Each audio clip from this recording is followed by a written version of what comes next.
வெளிப்படுத்தின விசேஷம் 32வது பாடம், ரெவலேஷன் 32. இதனுடைய இந்த பாட்டத்தினுடைய தலைப்பு என்னென்னா, joy of the tribulation saints, அதாவது உபத்திரவு காலத்தில் வரக்கூடிய பரிசுத்தவான்களினுடைய சந்தோஷம் என்று சொல்லக்கூடியதா. இது வெளிப்படுத்தின விசேஷம் 7வது அதிகாரத்தில் 13லிருந்து 17 வரை. ஆனால் அது நான் புரிந்து கொள்வதற்காக 9லிருந்து 17 வரை உள்ள வசனங்களை நான் வாசித்து விட்டு அதற்கு பின்பாக இதில் செய்திகளை கடந்து செல்வோம். சரியா? இவைகளுக்கு பின்பு நான் பார்த்தபோது, இதோ சகல ஜாதிகளிலும் கோத்திரங்களிலும் ஜனங்களிலும் பாசைக்காரர்களிடமிருந்து வந்ததும் ஒருவனும் எண்ணக்கூடாததுமான திரளான கூட்டமாகிய ஜனங்கள் வெள்ளை அங்கிகளை தரித்து தங்கள் கைகளில் குருத்தோலைகளை பிடித்து சிங்காசனத்திற்கு முன்பாகவும் ஆட்டுக்குட்டியானவருக்கு முன்பாகவும் நிற்க கண்டேன். அவர்கள் மகா சத்தமிட்டு, ரட்சிப்பின் மகிமை சிங்காசனத்தில் மேல் வீற்றிருக்கிற எங்கள் தேவனுக்கும் ஆட்டுக்குட்டியானவருக்கும் உண்டாவதாக என்று ஆர்ப்பரித்தார்கள். தூதர்கள் யாவரும் சிங்காசனத்தையும் மூப்பர்களையும் 4 ஜீவன்களையும் சூழ நின்று சிங்காசனத்திற்கு முன்பாக முகங்குப்புற விழுந்து தேவனை தொழுது கொண்டு, ஆமேன், எங்கள் தேவனுக்கு துதியும் மகிமையும் ஞானமும் ஸ்தோத்திரமும் கனமும் வல்லமையும் பெலனும் சதா காலங்களிலும் உண்டாவதாக, ஆமேன் என்றார்கள். அப்பொழுது மூப்பர்களில் ஒருவன் என்னை நோக்கி, வெள்ளை அங்கிகளை தரித்திருக்கிற இவர்கள் யார், எங்கிருந்து வந்தார்கள் என்று கேட்டான். அதற்கு நான், ஆண்டவனே, அது உமக்கே தெரியும் என்றேன். அப்பொழுது அவன், இவர்கள் மிகுந்த உபத்திரவத்திலிருந்து வந்தவர்கள். இவர்கள் தங்கள் அங்கிகளை ஆட்டுக்குட்டியானவருடைய இரத்தத்திலே தோய்த்து வெளுத்தவர்கள். ஆனபடியால் தேவனுடைய சிங்காசனத்திற்கு முன்பாக இருந்து இரவும் பகலும் அவருடைய ஆலயத்திலே அவரை சேவிக்கிறார்கள். சிங்காசனத்தின் மேல் வீற்றிருக்கிறவர் இவர்களுக்குள்ளே வாசமாய் இருப்பார்.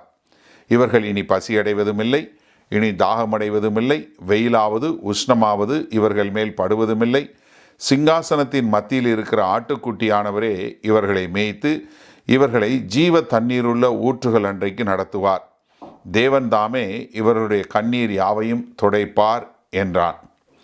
அதாவது நம்ம இதுவரைக்கும் சரித்திரத்தில் எதிர்பாராதபடி, அதாவது உலகம் முழுவதும் வரக்கூடிய ஒரு மகா பெரிய எழுப்புதல், அதாவது மிக கொடியமான காலம், அதாவது நம்மளால் நம்ப முடியாத, கற்பனையிலே யூகிக்க முடியாத கொடிதான காலங்கள் வரும்போது மிக பிரதானமான ஒரு காரியம் பார்க்குறோம். என்னென்னா, இதுவரை நம்ம யாருமே கண்டிராத அளவிற்கு எல்லா பாசைக்காரரும், எல்லா கோத்திரத்தாரும், எல்லா தேசத்தாரும், எல்லா விதமான மக்களும் ரட்சிக்கப்படக்கூடிய ஒரு காரியத்தை பார்க்குறோம்.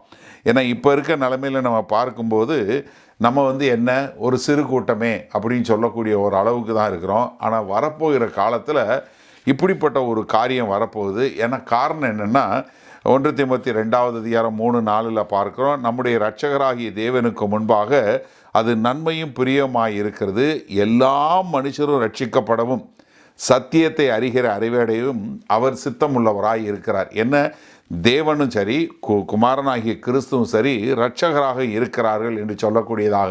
அதனால தான் பேதுரு தன் நிறுவத்தில் எழுதும்போது 2 பேதுரு 3:9 சொல்லும்போது என்ன சொல்கிறாரு, கர்த்தர் தாமதிக்கிறார் என்று சிலர் எண்ணுகிறபடி கர்த்தர் தமது வாக்குத்தத்தத்தை குறித்து தாமதமாயிராமல் ஒருவரும் கெட்டு போகாமல் எல்லாரும் மனம் திரும்ப வேண்டும் என்று விரும்பி நம்மேல் நீடிய பொறுமையுள்ளவராய் இருக்கிறார். அப்போ என்ன, தேவன் எதற்காக காக்கிறாரு? எல்லாரும் ரட்சிக்கப்படணும் என்று சொல்லக்கூடிய ஒரு காரியம். நம்ம எல்லாருக்கும் தெரிஞ்ச வசனம் யோவான் 3வது அதிகாரம் 14வது வசனம் என்ன, தேவன் தம்முடைய ஒரே பேரான குமாரனை விசுவாசிக்கிறவன் எவனோ அவன் கெட்டு போகாமல் நித்திய ஜீவனை அடையும்படிக்கு இவ்வளவாய் உலகத்தில் அன்பு கூர்ந்தார். என்ன, ஒருத்தரும் கெட்டு போகக்கூடாது அப்படின்னு சொல்லக்கூடிய ஒரு காரியம். அதனால் அவர் என்ன இப்படிப்பட்ட ஒரு ரட்சிப்பை கொடுக்க போகிறாரு. ஆனால் அந்த ரட்சிப்பு வரக்கூடிய ஒரு காலகட்டம் தான் மிக ஒரு கொடுமையான ஒரு காலகட்டமாக இருக்குது. இதை தான் வேத வசனம் என்ன சொல்லுது, உபத்திரவ காலம், த ட்ரிபுலேஷன், கிரேட் ட்ரிபுலேஷன் என்று சொல்லக்கூடிய ஒரு காரியம். இந்த காலகட்டத்தில் தான் நம்ம என்ன பார்க்குறோம், சாத்தானுடைய கொடுமையான காரியங்களை பார்க்குறோம். அங்கே பார்க்கும்போது என்ன பார்க்குறோம், அங்கே யுத்தங்களை குறித்த ஒரு துர்ச்செய்தி, அது மாத்திரமில்ல பஞ்சம், நிலநடுக்கம், கொள்ளை நோய், இப்படி வரக்கூடிய எல்லாம் மொத்தமும் அழியக்கூடிய ஒரு காலகட்டத்தில், அதாவது மனித குலமே இதுவரை எதிர்பாராத ஒரு காலகட்டத்தில் இப்படி இருக்கும்போது இவ்வளோ பெரிய ரட்சிப்பு வரப்போகுது. இந்த ரட்சிப்பை யார் கொடுக்க போகிறா? நம்ம ஏற்கனவே பார்த்தோம், கர்த்தர் வந்து என்ன பண்ணுறாரு, 12 கோத்திரத்திலிருந்தும் 12,000 பேராக எடுத்து 1,44,000 பேர் வந்து என் யூதர்கள். அவங்க வந்து யார்? இந்த 1,44,000 பேர் யார்? யூதர்கள்னு ஏற்கனவே சொல்லி கொடுத்தோம். அதனால் இந்த 1,44,000 பேர் என்ன பண்ண போகிறாங்க, இந்த உபத்திரவ காலத்தில் எல்லா இடத்துக்கும் போய் தேவனுடைய வார்த்தையை சுவிசேஷமாக பிரசங்கித்து அதன் மூலமாய் ஒரு பெரிய எழுப்புதல் வரக்கூடியதை காரியத்தை பார்க்குறோம். அடுத்து பின்னாடி வெளிப்படுத்தின விசேஷம் 11வது அதிகாரத்தில் போகிறோம். 2 சாட்சிகள் என்று சொல்லக்கூடியவங்க, அவங்க என்ன மகா பெரிய வல்லமையாக இருந்து அவங்க வந்து மரித்து உயிர்த்தெழுந்து அவங்க பண்ணக்கூடிய ஒரு காரியத்தை பார்க்குறோம். அதற்கு பின்பாக வெளிப்படுத்தின விசேஷம் 8வது அதிகாரம் 13வது வசனமாக இருக்கட்டும், வெளிப்படுத்தின விசேஷம் 14:6 என்ன பார்க்குறோம், தேவதூதர்கள் இந்த இட்டர்னல் காஸ்பல் என்று சொல்லக்கூடிய நித்திய சுவிசேஷத்தை குறித்து அந்த தேவதூதர்கள் பிரசங்க போகக்கூடிய ஒரு காரியத்தை பார்க்குறோம்.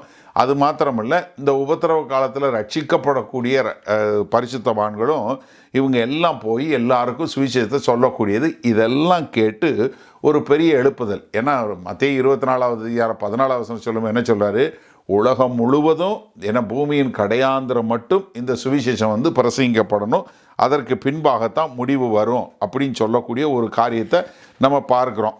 அப்போ என்னென்னா, இங்கே பூமியின் மேலே எல்லாரும் பயப்படக்கூடத்தக்க, எல்லாம் பயந்து நடுங்கக்கூடிய அளவிற்கு ஒரு பெரிய நியாய தீர்ப்பு வரும்போது தான் மகா பெரிய ரட்சிப்பும் உண்டாகக்கூடிய ஒரு காரியத்தை பார்க்குறோம்.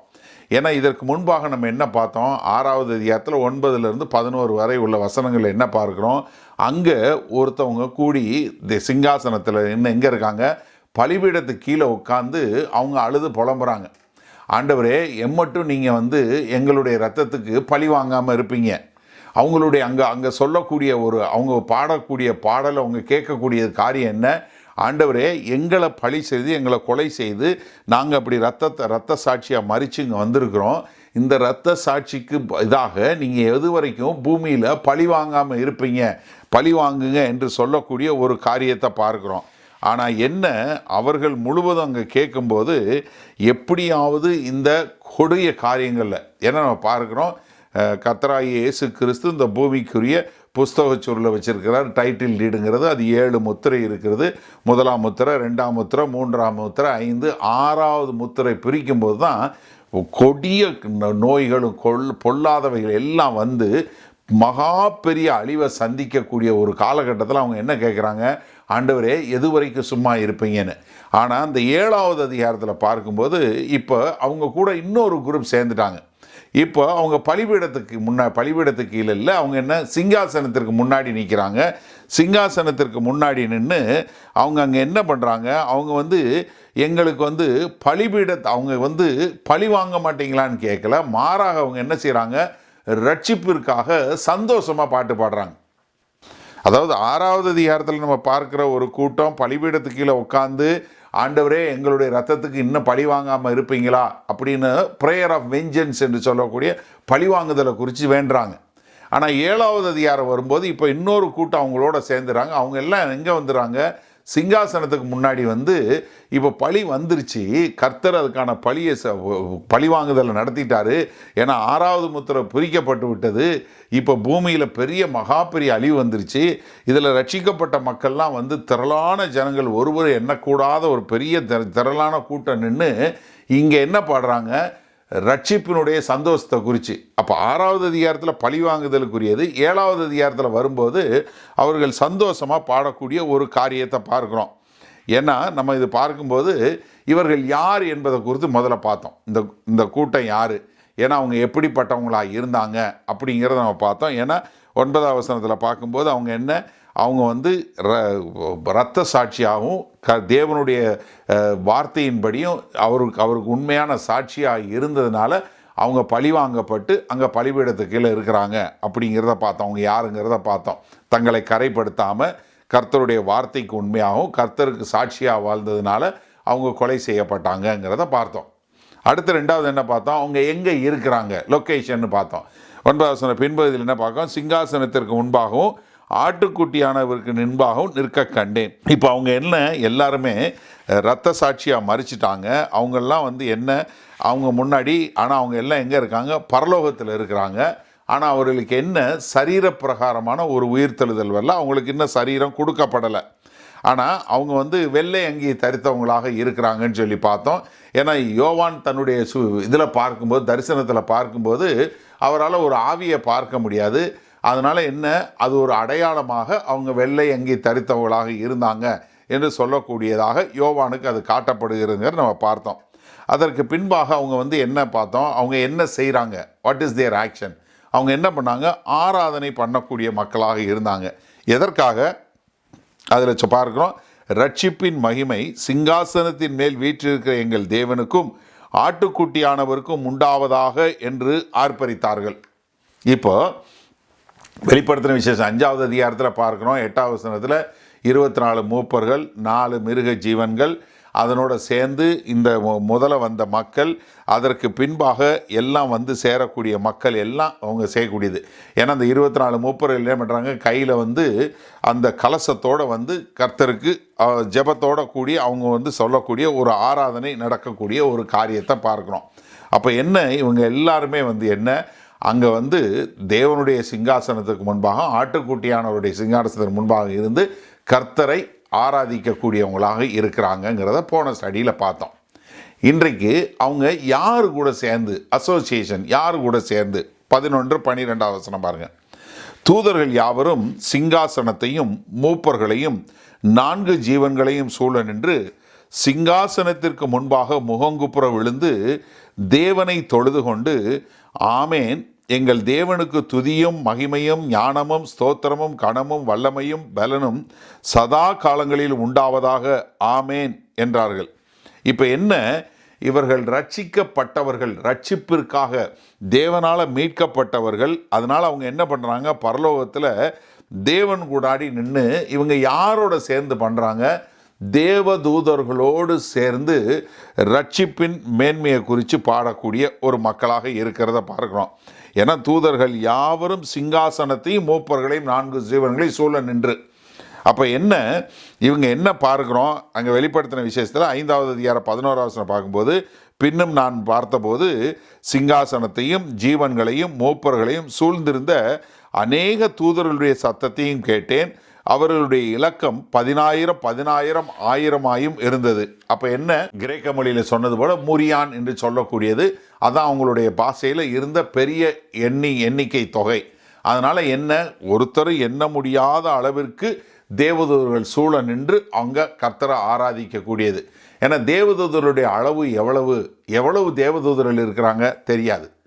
ஏன்னா they may run into several billions. ஏன்னா நம்ம வேதவசனம் முழுவதும் பார்க்கும்போது அவர்கள் எவ்வளவுங்கிறதே குறிப்பிடப்படலை. எபிரேயர் 12வது அதிகாரத்தில் 22வது வசனம் சொல்லும்போது, நீங்களோ சீயோன் மலையினிடத்திற்கும் ஜீவனுள்ள தேவனுடைய நகரமாகிய பரம எருசலேமினிடத்திற்கும் 1000 10,000 தேவதூதர்களிடத்திற்கும், என்ன, உங்களால் எண்ணிக்கையில் எண்ண முடியாத தேவதூதர்கள் இருக்கிற இடத்துக்கு நீங்கள் வந்துட்டீங்க. அப்போ இந்த தேவதூதர்கள் எல்லாம் எதற்காக படைக்கப்பட்டாங்க, கர்த்தரை ஆராதிக்கவும் கர்த்தருக்கு பணி செய்யவும் கர்த்தருக்கு என்று வாழவும் தான் படைக்கப்பட்டாங்க. ஏன்னா கொலோசியர் 1வது அதிகாரம் 16வது வசனத்தில் என்ன பார்க்குறோம், அவருக்குள் சகலமும் சிருஷ்டிக்கப்பட்டது, பரலோகத்தில் உள்ளவைகளும் பூலோகத்தில் உள்ளவையுமாக காணப்படுகிறவைகளும் காணப்படாதவைகளுமாகிய சகல வஸ்துக்களும், சிங்காசனங்களானாலும் கர்த்தத்துவங்களானாலும் துரைத்தனங்களானாலும் அதிகாரங்களானாலும் சகலமும் அவரை கொண்டும் அவருக்கென்றும் சிருஷ்டிக்கப்பட்டது. அப்போ என்ன, இந்த தேவதூதர்கள் எல்லாருமே என்ன, கர்த்தரால் படைக்கப்பட்டு அவரை ஆராதிக்கக்கூடிய மக்களாக. இப்போ அவங்களோட கூட யார் சேர்ந்து பாடுறா, இது கர்த்தர்கிட்டருந்து ரட்சிக்கப்பட்ட வந்து மக்கள் கூடிய மக்களாக. ஆனால் இவங்க என்னென்னா, இங்கே வந்து அவங்க பார்க்கும்போது பூமியில் யார் கர்த்தரை நிராகரித்தவங்க இருக்கிறாங்க. இப்போ இங்கே கூட வந்து இருக்கிறவங்க யார், அவங்க வந்து ஏன்னா இந்த உபத்திரவ காலத்தில் மேலே வந்தவங்க. நீங்கள் ஒரு தயவு செய்து புரிஞ்சுக்கொள்ளுங்க, இந்த உபத்திரவ காலத்தில் மேலே வந்தவங்கன்னா யார், முதல்ல சபை எடுத்துக்கொள்ளப்படும் போது இவங்க விடப்பட்டு போனவங்க, சரியா? ஏன்னா இந்த 7வது அதிகாரத்தில் வந்து சேர்றவங்க யாருன்னா, சபை 4வது அதிகாரம் முடிஞ்சு 4வது அதிகாரத்தில் மேலே எடுத்துக்கொள்ளப்படுது, அப்போ இவங்க கைவிடப்பட்டவங்க. அப்போ என்ன, அவங்க வந்து சுவிசேஷத்தை ஏற்கனவே நிராகரித்தவங்க, அவங்க வந்து ஏற்கனவே சபைக்கு வராதவங்க, அவங்க வந்து இந்த உபத்திரவ காலம் தொடங்கினதுக்கப்புறம் வந்தவங்க. ஒருவேளை அவங்க இதுவரைக்கும் சுவிசேஷத்தை கேட்காதவங்களா இருக்கக்கூடியவங்களா கூட இருக்கலாம். ஆனால் தேவனுடைய இரக்கத்தை பாருங்கள். சபை எடுத்துக்கொள்ளப்பட்ட பின்பு உபத்திர காலம் தொடங்கப்பட்ட பின்பும் கர்த்தர் இன்னமும் ஜனங்களை ரட்சிக்கிறார். இதுதான் கர்த்தருடைய அனாதி இரக்க குணம்.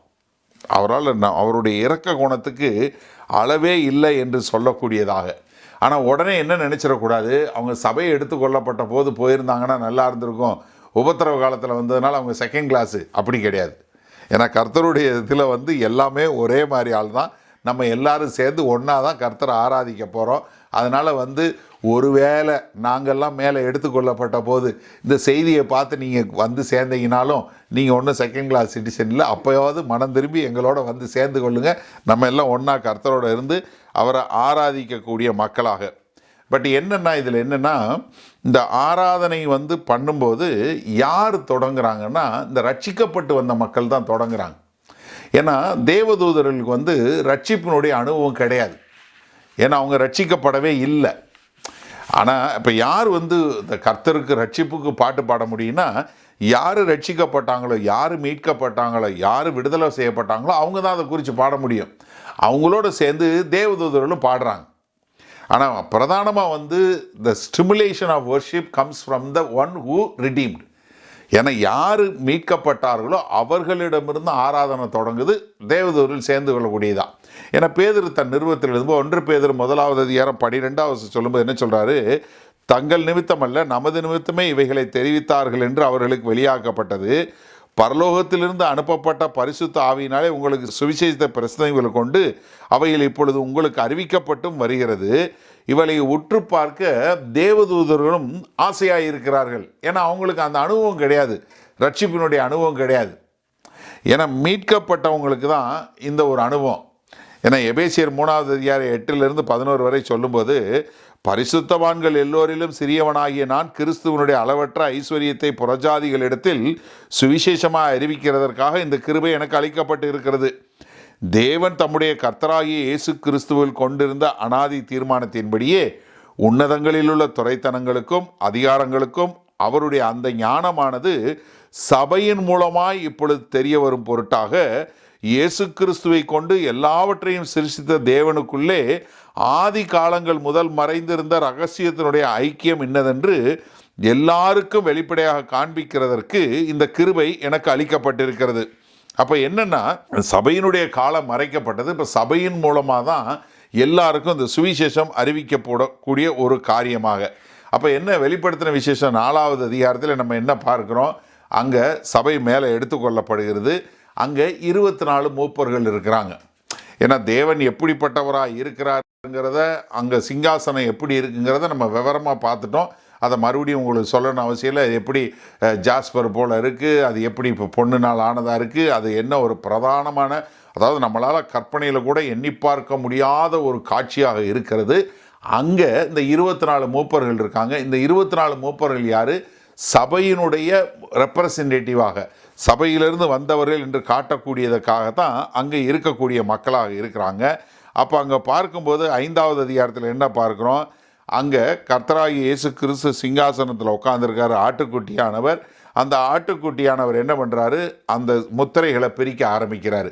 சிங்காசனத்தில் பிதாவாகிய தேவன் இருக்கிறாரு, ஆட்டுக்குட்டியானவர் இருக்கிறாரு. அவர் பூமியினுடைய புஸ்தக சுருள் எடுத்து ஒவ்வொரு முத்திரையாக பிரிக்கக்கூடிய ஒரு காரியத்தை பார்க்குறோம். அப்போ அங்கே 4 மிருக ஜீவன்கள் என்று சொல்லக்கூடிய ஒரு கேருபீன்கள் இருக்கிறத பார்க்குறோம். 24 மூப்பர்கள் சபையை விளக்கும்படியாக இருக்கிறத பார்க்குறோம். அது மாத்திரமல்ல, மில்லியன்ஸ் அண்ட் பில்லியன்ஸ் ஆஃப் தேவதூதர்கள் இருக்கிறாங்க. அது மாத்திரமல்ல, அவங்களோட இப்போ யார் சேர்ந்துக்கிறா, இந்த உபத்திரவ காலத்தில் மீட்டெடுக்கப்பட்ட மக்களும் அவங்களும் போய் அங்கே சேர்ந்துடுறாங்க. அவங்க எல்லாம் சேர்ந்து என்ன பண்ணுறாங்க, ஆண்டவரை ஆராதிக்கக்கூடிய மக்களாக இருக்கிறாங்க. அப்போ என்ன இங்கே பார்க்கும்போது நான் மறுபடியும் சொல்கிறேன், ஏன்னா இவங்க உபத்திரவ காலத்தில் தான் மீட்கப்பட்டவங்கிறது நமக்கு நல்லா தெரியணும்.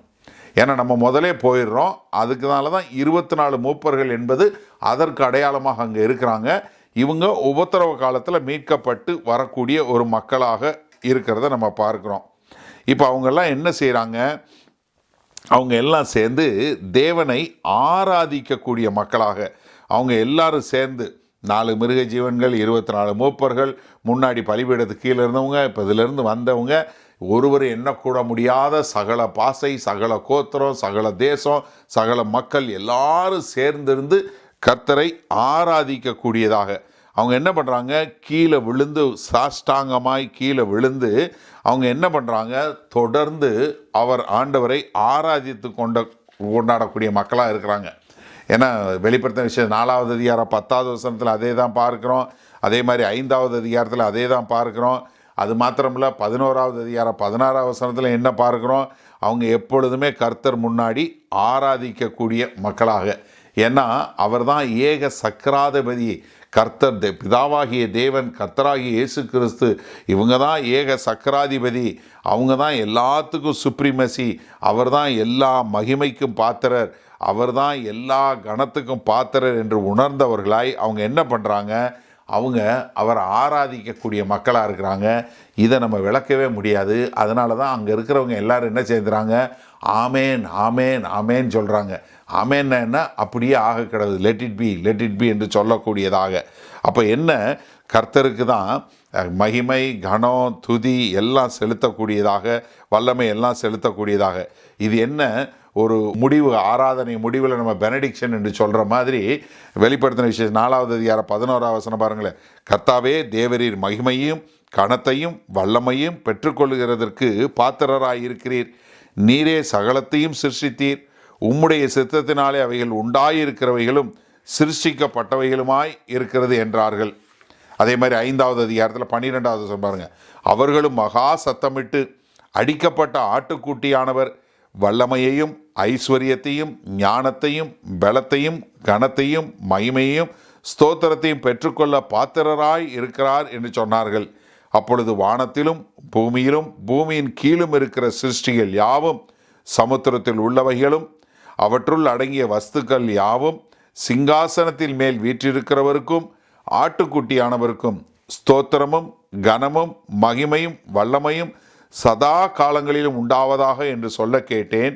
அதற்கு 4 ஜீவன்களும் ஆமேன் என்று சொல்லின. 24 மூப்பர்களும் வணக்கமாய் விழுந்து சதா காலங்களிலும் உயிரோடு இருக்கிறவரை தொழுது கொண்டார்கள். அப்போ என்ன, இங்கே முத்திரை பிரிக்க பிரிக்க வரக்கூடிய உபத்திரத்திலிருந்து வரக்கூடிய மக்கள் எல்லாருமே என்ன பண்ணுறாங்க, அங்கே கர்த்தரை ஆராதிக்கக்கூடிய மக்களாக. ஏன்னா இது எந்த காலகட்டத்தில் இருக்கிறோம், 6வது முத்திரைக்கும் 7வது கடைசியாக 7வது முத்திரைக்கும் இடைப்பட்ட காலத்தில் நம்ம இருக்கிறோம். அதனால் அங்கே பார்க்கும்போது அவங்க எல்லாமே இங்கே கர்த்தரை ஆராதிக்கக்கூடிய மக்களாக. அதாவது 4வது அதிகாரத்தில் கொஞ்சமாக ஆரம்பிக்குது, 5வது அதிகாரத்தில் இன்னும் கொஞ்சம் பேர் சேர்றாங்க, 6வது அதிகாரத்தில் கொஞ்சம் பேர். இப்போ 7வது அதிகாரத்தில் வரும்போது என்ன வருது, ஒரு பெரிய கூட்டம், அப்படி ஒரு ஆரவாரமாக வரக்கூடிய கூட்டம்.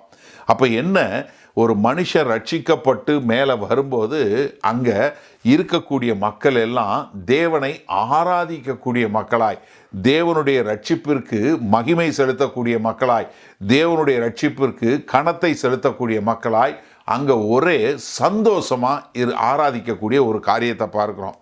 அதனால தான் லூக்கா 15வது அதிகாரம் 7வது வசனம் சொல்லும் என்ன சொல்கிறாரு, மனம் திரும்ப அவசியமில்லாத 99 நீதிமான்களை குறித்து சந்தோஷம் உண்டாகிறதை பார்க்கலும் மனம் திரும்புகிற ஒரு பாவியின் நிமித்தம் பரலோகத்தில் மிகுந்த சந்தோஷம் உண்டாயிருக்கும் என்று உங்களுக்கு சொல்லுகிறேன்.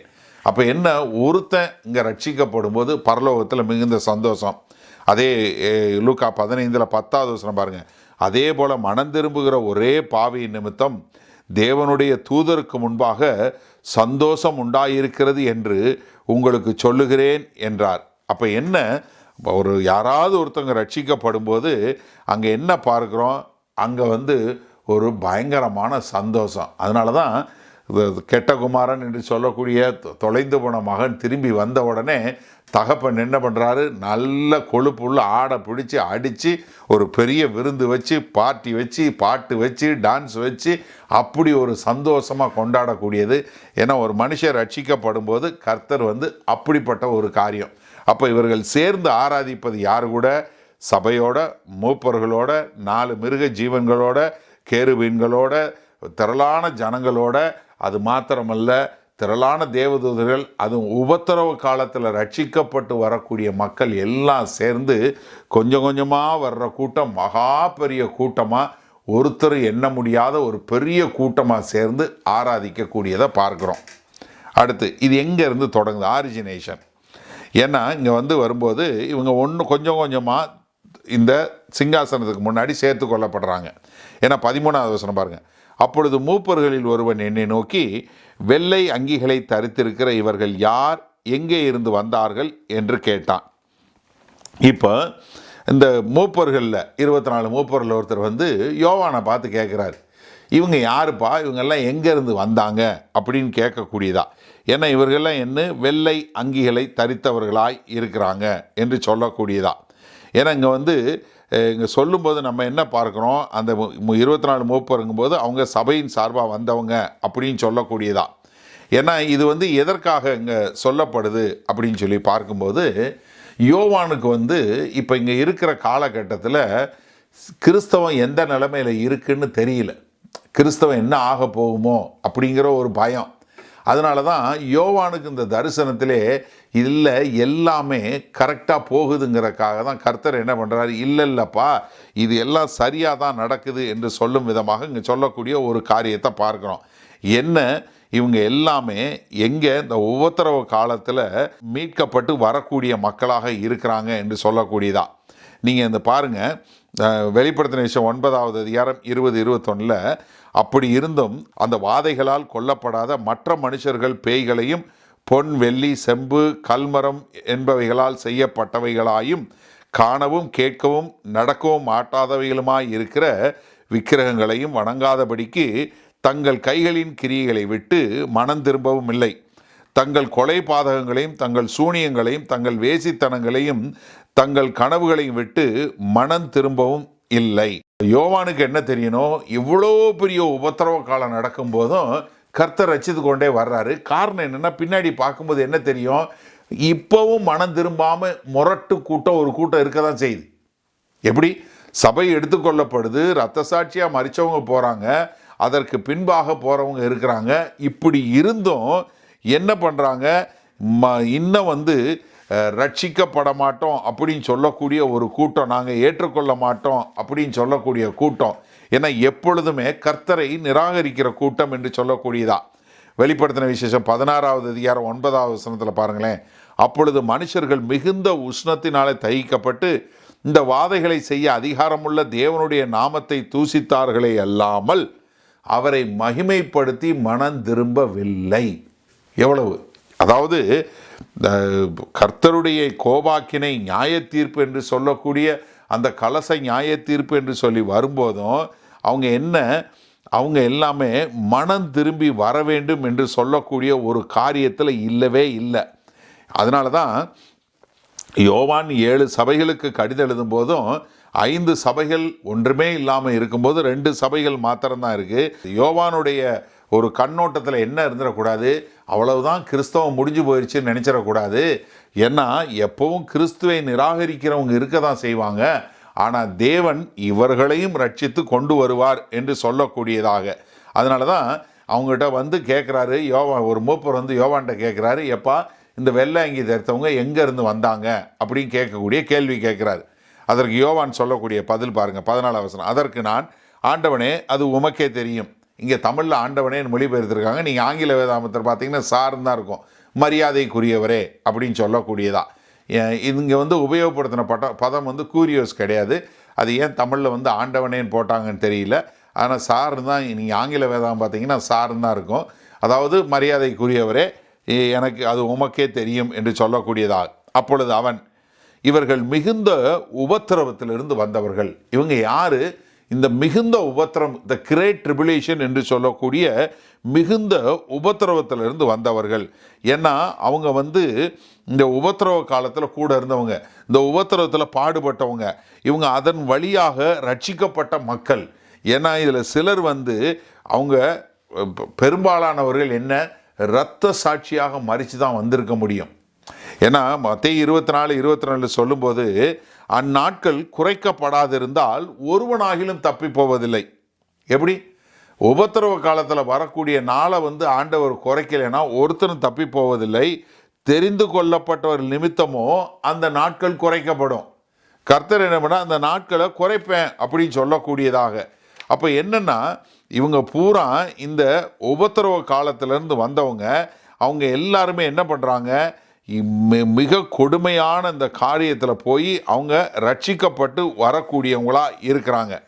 ஏன்னா இந்த உபத்திரவ காலத்தில் 2வது கட்டத்தில் வரக்கூடிய மக்கள், ஏன்னா இந்த 3.5 வருஷம் முடிஞ்சு மிகுந்த உபத்திரம் என்று சொல்லக்கூடிய ஒரு வரும்போது, ஏன்னா 2 தெசலோனிக்கர் 2:10 சொல்லும்போது, கெட்டு போகிறவர்களுக்குள்ளே அநீதியினால் உண்டாகும் சகலவித வஞ்சகத்தோடும் இருக்கும், ரட்சிக்கப்படத்தக்கதாய் சத்தியத்தின் மேலுள்ள அன்பை அவர்கள் அங்கீகரியாமற் போனபடியால் அப்படி நடக்கும்.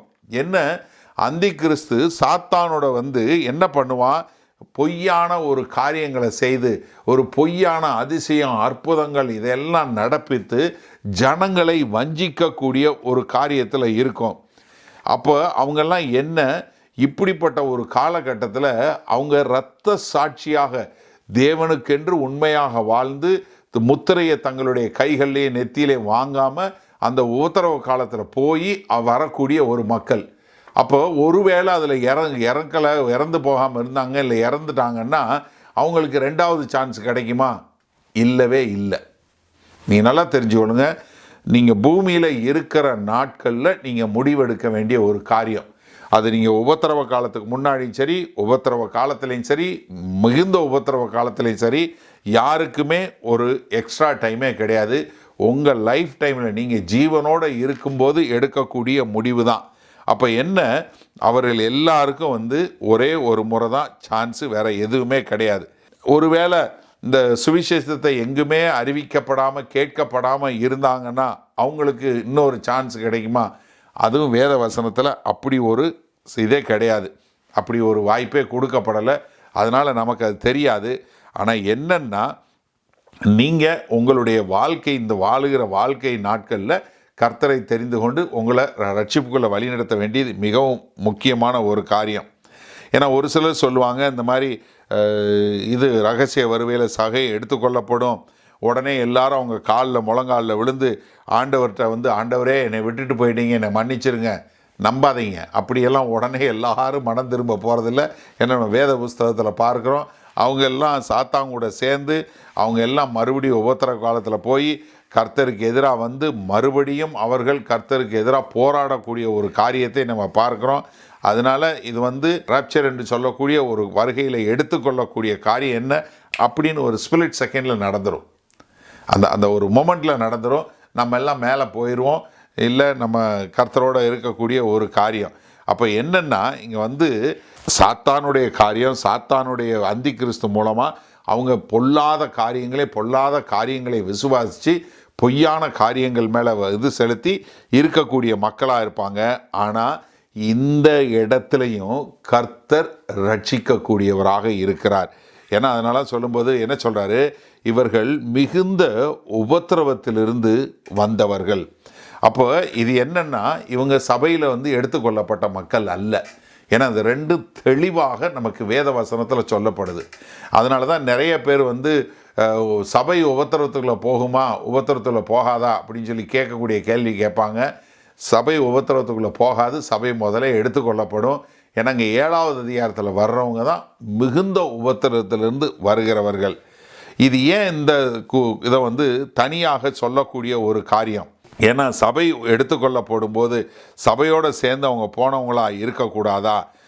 ஏன் இவங்க வந்து ரட்சிக்கப்பட்ட மக்களாக சபையோடு சேர்த்து கொள்ளப்பட்ட மக்கள் கிடையவே கிடையாது. ஏன்னா இவங்க வந்து தெளிவாக வேத வசனத்தில் இவங்க மிகுந்த உபத்திரவத்திலிருந்து வந்தவர்கள் என்று சொல்லக்கூடியதாக. என்னென்னா நம்ம பார்த்தோம், எப்படி வந்து 1,44,000 பேரை கர்த்தர் வந்து தெரிந்தெடுத்து அவங்க மூலமாக கர்த்தர் வந்து உலகத்தில் உள்ள எல்லா மக்களுக்கும் சுவிசேஷத்தை சொல்லக்கூடியவராக இருக்கிறாரு. இந்த காலகட்டத்தில் இந்த 1000 வருட அரசாட்சி வரப்போகுது. இந்த 1000 வருட அரசாட்சியில் இவங்க ஜீவனோடு இருந்து அவங்க பிள்ளை பெற்றுக்கணும். அந்த 1000 வருட அரசாட்சியில் ஜனத்தொகை பெருகக்கூடிய ஒரு காரியமாக இருக்கும். அதற்கு பின்பாக தான் மத்தேயு 24வது அதிகாரத்தில் சொன்னது போல் கர்த்தர் திரும்ப வருவார். ஏன்னா அவர் சொல்லும்போது சொல்கிறார் இல்லையா, 2 பேர் இருப்பாங்க, ஒருத்தவங்க எடுத்துக்கொள்ளப்படுவாங்க. என்ன, ஒருத்தர் வந்து நியாய தீர்ப்பில் போவார், இன்னொருத்தர் வந்து என்ன டைரெக்டாக பரலோகத்துக்கு எடுத்துக்கொள்ளப்படுவார். அது சொல்லும்போது 2-3 உதாரணம் சொல்லுவார். 2 பேர் வீட்டில் இருப்பாங்க, ஒருத்தவங்க எடுத்துக்கொள்வாங்க. 2 பேர் வயலில் இருப்பாங்க, ஒருத்தவங்க எடுத்துக்கொள்ளப்படுவாங்க. அப்போ ஒருத்தவங்க வந்து நியாய தீர்ப்பில் போவாங்க, ஒருத்தவங்க வந்து பரலோகத்துக்குள்ளே போவாங்க அப்படின்னு சொல்லக்கூடியதா. அதனால தான் வெளிப்படுத்தின விசேஷம் 12வது அதிகாரத்தில் சொல்லும்போது என்ன, இப்படி வருவதில் பெரும்பாலானவர்கள் யார், யூதர்கள் என்று சொல்லக்கூடிய ஒரு காரியமாக இருக்கிறது. அதனால தான் அவர்களெல்லாம் ஆண்டவர் மறைத்து வைத்து சொல்லக்கூடியதா. ஏன்னா இந்த 3.5 வருஷம் 1260 நாட்கள் என்று சொல்லக்கூடிய ஒரு காலகட்டத்தை நம்ம பின்னாடி பார்க்க போகிறோம். அது வந்து என்ன, ஆண்டவர் வந்து இந்த காலகட்டத்தில் மரித்து தேவனுக்குள்ள உபத்திரவ காலத்தில் வரக்கூடியவங்க அநேகர் இருக்க போகிறத பார்க்கக்கூடியதை நம்ம இங்கே பார்க்குறவங்களா இருக்கிறோம். அப்போ இதில் என்னென்னா, பெரும்பாலான யூதர்கள் இருந்தாலும் கூடவே புறஜாதி மக்களும் இருக்கக்கூடிய ஒரு காரியத்தை பார்க்குறோம். ஏன்னா நம்ம சகரியா தீர்க்கதரிசியில் பார்க்குறோம்.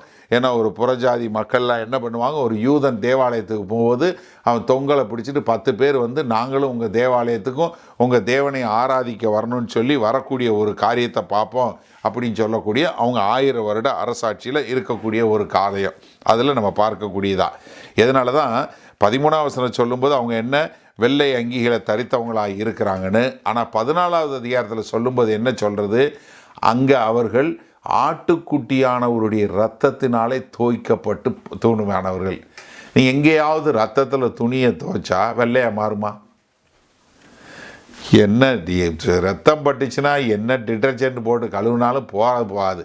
ஆனால் இங்கே வந்து சொல்லும்போது என்ன, கர்த்தருடைய ஆட்டுக்குட்டியானவருடைய இரத்தத்தினால கழுவப்பட்டு அவர்கள் சுத்தமான ஒரு காரியம். அப்போ என்ன, இது வந்து தெய்வீகமாக கர்த்தர் நம்முடைய பாவங்களை மீட்டெடுக்கக்கூடிய ஒரு காரியமாக பார்க்கிறோம். அதனால தான் ஆட்டுக்குட்டியானவருடைய ரத்தம் என்று சொல்லக்கூடியதாக. வெளிப்படுத்தின விசேஷம் 1வது அதிகாரம் 5வது வசனத்தை பார்க்கிறோம். உண்மையில் சாட்சியும் மரித்தோரிலிருந்து முதற் பிறந்தவரும் பூமியின் ராஜாக்களுக்கு அதிபதியுமாகிய இயேசு கிறிஸ்துவினாலும் உங்களுக்கு கிருபையும் சமாதானம் உண்டாவதாக. அதே மாதிரி 5வது அதிகாரம் 9வது வசனம் பார்க்கிறோம். தேவரீர் புஸ்தகத்தை வாங்கவும் அதில் முத்திரத்தை உடைக்கவும் பாத்திரராயிருக்கிறீர். ஏனெனில் நீர் அடிக்கப்பட்டு சகல கோத்திரங்களிலும் பாசைக்காரரிலும் ஜனங்களிலும் ஜாதிகளிலும் இருந்து எங்களை தேவனுக்கென்று உம்முடைய இரத்தத்தினாலே மீட்டு கொண்டு. தமிழில் வெளிப்படுத்தின விஷயத்தில் 1வது அதிகாரத்தில் 6வது வசனம், இங்கிலீஷில் 5வது வசனம். அப்போ இங்கே வந்து வெளிப்படுத்தின 5ல் 9வது வசனம் அப்படி சொல்லக்கூடியதா. அப்போ என்ன, கர்த்தராகிய இயேசு கிறிஸ்துவனுடைய ரத்தம் என்ன பண்ணுது, அவர்களை கழுவி நீக்கி சுத்திகரிக்கிறது. அதனால தான் பேதுரு சொல்லும்போது என்ன சொல்கிறாரு, அது மாசில்லாத வித்தவுட் பிளமிஷ், ஒரு பழுதற்ற ஆட்டுக்குட்டியானவருடைய அந்த இரத்தத்தினால நாம் கழுவப்பட்டோம் என்று சொல்லக்கூடியதாக. அப்போ என்ன, இவர்கள் எல்லோரும் மிகுந்த உபத்திரவ காலத்தில் ஆட்டுக்குட்டியான ஒரு இரத்தத்தினால கழுவப்பட்டு வெள்ளை அங்கி தரித்தவங்களாக இருக்கிறாங்க. முதல்ல வந்தவங்க என்ன, பரிசுத்தத்தில் வந்தவங்களாக இருக்கக்கூடிய ஒரு 2க்கும் உள்ள வித்தியாசத்தை அழகாக காட்டி கொடுக்குறார். அடுத்து இவங்க என்ன செய்கிறாங்க, ஃபங்க்ஷன், இவங்க என்ன பண்ணுறாங்க, இவங்களுடைய வேலை என்ன. 15வது வசனம், ஆனபடியால் இவர்கள் தேவனுடைய சிங்காசனத்திற்கு முன்பாக இருந்து இரவும் பகலும் அவருடைய ஆலயத்திலே அவரை சேவிக்கிறார்கள். சிங்காசனத்தின் மேல் வீற்றிருக்கிறவர் இவர்களுக்குள்ளே வாசமாய் இருப்பார். அவங்க என்ன, இங்கே அவருக்கு பணி செலுத்தக்கூடியதா, அவருக்கு சேவை செய்யக்கூடியதா. இது வந்து என்னென்னா, இங்கே உபயோகப்படுத்துகிற பதம் தேவாலயத்தில் ஆசாரியன் செய்யக்கூடிய ஒரு வேலையை கூட தான் குறுக்கி கொடுப்பறோம். அப்போ என்னென்னா, அவங்க ஆவிக்குரிய ஸ்பிரிச்சுவல் வர்ஷிப் என்று சொல்லக்கூடிய ஒரு காரியத்தை அவங்க செய்யக்கூடியதாக பார்க்குறோம். அதனால தான் இங்கே என்ன பார்க்குறோம், அங்கே தேவனுடைய ஆலயம் இருக்கிறத பார்க்குறோம். நீங்கள் எசேக்கியேல் 40வது அதிகாரத்தில் 48வது அதிகாரம் வரைக்கும் உள்ளதில் பார்த்தீங்கன்னா அங்கே தேவாலயத்தை பார்க்குறோம். அந்த தேவாலயம் எங்கே இருக்குது, 1000 வருட அரசாட்சியில் உள்ள தேவாலயம். இப்போ இந்த 1000 வருட அரசாட்சியில் அங்கே தேவாலயம் இருக்குது. அந்த தேவாலயத்தில் இவங்க எல்லாம் இருந்து பணி செலுத்தக்கூடிய மக்களாக இருக்கிறாங்க. ஆனால் நம்ம என்ன பார்க்குறோம், நம்ம வந்து பரலோகத்தில் வரக்கூடிய நித்திய காலத்துக்கு வரக்கூடிய ஒரு அந்த ஒரு தேவாலயத்தை அந்த ஒரு இதை பார்த்து கொண்டு இருக்கிறோம். ஆனால் இங்கே 1000 வருட அரசாட்சியில் உள்ள தேவாலயத்தை தான் யோவான் பார்க்குறாரு. அதை தான் எசேக்கியேல் தன்னுடைய 40வது அதிகாரத்தில் 48வது அதிகாரம் வரைக்கும் சொல்கிறாரு. ஏன்னா நித்திய கால வாழ்க்கையில், நித்திய வாழ்க்கையில் பரலோகத்தில் தேவாலயம் கிடையாது. ஏன்னா வெளிப்படுத்தின விசேஷம் 21வது அதிகாரம் 22வது சொல்லும்போது அதிலே தேவாலயத்தை நான் காணவில்லை. எங்கே? நித்திய ராஜ்யத்தில் தேவாலயம் இல்லை. காரணம் என்ன? சர்வ வல்லமுள்ள தேவனாகிய கர்த்தரும் ஆட்டுக்குட்டியானவருமே அதற்கு ஆலயம். அவங்க தான் அதுக்கு ஆலயம். ஏன்னா நித்திய ஆட்சியில் ஆலயம் கிடையாது, 1000 வருட அரசாட்சியில் ஆலயம் இருக்குது.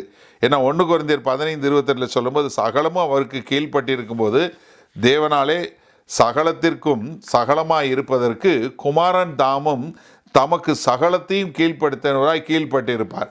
அப்போ என்ன? எல்லாமே அவருக்குள்ள கீழ்பட்டிருக்கக்கூடியதாக இருக்கும்.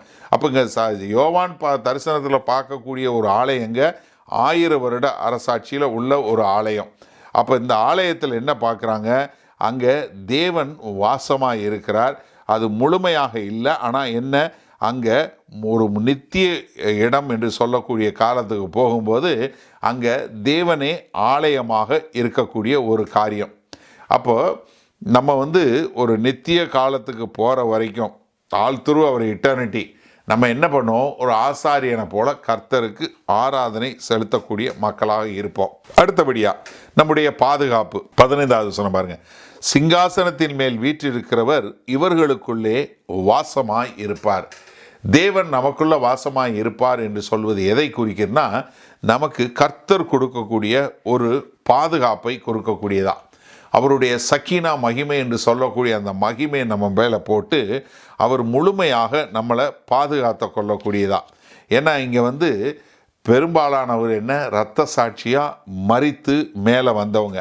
அவங்க எல்லாருமே அதாவது நம்ப முடியாத ஒரு பயங்கரமான கொடிய காலத்தில் போய் அந்த கொடியை சந்தித்த மக்கள். அது மாத்திரமில்ல, அவங்க அந்த காலகட்டத்தில் உபத்திரவ காலத்தில் எத்தனை பில்லியன் மக்கள் மரிக்கிறாங்க, இரத்த சாட்சியாக மரிக்கிறாங்க நமக்கு தெரியாது. அவங்க எல்லாம் ஏன்னா நம்ம பார்க்கும்போது இந்த அப்பாகலிப்ஸ் என்று சொல்லக்கூடிய அந்த கடைசி நாட்களில் 4 குதிரை வீரர்கள் வரும்போது, அந்த 6வது முத்திரை முடிந்து 7வது முத்திரை வரும்போது அவங்க வரும்போது அங்கே நடக்கக்கூடிய காரியங்கள் எல்லாம் பார்த்தீங்கன்னா அவ்வளவு மோசமான ஒரு காரியமாக இருக்கிறத பார்க்குறோம். ஆனால் அங்கே என்ன, கர்த்தரே கூட இருந்து அவளுக்குள்ளே வாசமாக இருக்கக்கூடியது. ஏன்னா வெளிப்படுத்த 11, 12, 13வது அதிகாரம் 21வது அதிகாரம் நம்ம பார்க்கும்போது அதை பார்ப்போம். அதனால் அங்கே என்ன, நான் உங்கள் கூட இருப்பேன், நான் உங்களுக்குள்ளே வாசமாக இருப்பேன், நான் உங்களை பாதுகாப்பேன் என்று சொல்லக்கூடியதா. அடுத்ததாக என்ன, அவங்களுக்கு ப்ரொவிஷன், அவங்களுக்கு என்னென்ன தேவைகளோ. 16வது வசனம். இனி தாகமடைவதில்லை, வெயிலாவது உஷ்ணமாவது இவர்கள் மேல் படுவதில்லை.